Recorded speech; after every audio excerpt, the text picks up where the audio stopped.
What is the secret sauce of Silicon Valley and San Francisco? I've been thinking about this question a lot lately, and what I actually figured out is there is no secret sauce. So I've been here for a year, and I think what I've finally figured out is time and effort is everything. That is the answer. Like, spend time in a market, learning it, figuring it out, spending time with people, put yourself out there. And the effort part is exactly that, like what you put in is what you get out. So what's funny is I'm an extroverted introvert. So in my job I'm an extrovert, but in my personal life I'm a bit of an introvert. But I guess what's happened in America is that you can't be shy here. Like, no one cares. If you're shy, they're just going to move on to the person who's not shy and who has a mission that they can jump on board with.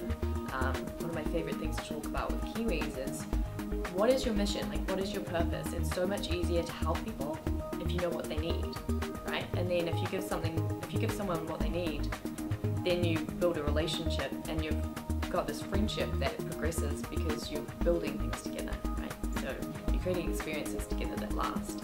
It really just boils down to, what are you doing? What are you up to? What drives you? What are you passionate about?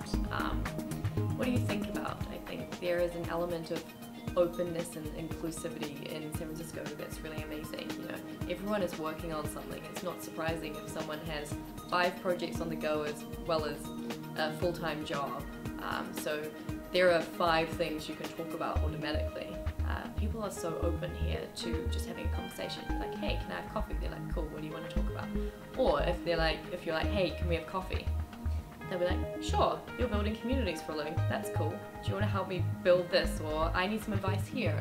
So I would say having that conviction and knowing what you're up to and really championing that, it makes it so much easier to have multiple conversations. Like, the worst case scenario is someone's not going to reply, right? Or they're going to say no. So I think the biggest thing is learn by osmosis.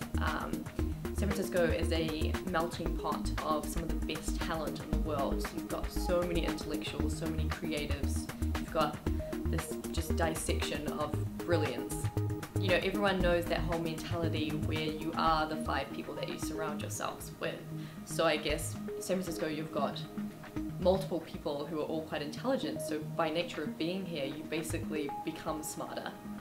As silly as that actually sounds, you do become smarter. And like, sometimes I go out with my friends and I don't even have to talk because they just sell my story for me, which is kind of cool because then you get the American way. You understand American etiquette and the intricacies of American culture because someone is selling your story. So you're like, oh, I'm actually that.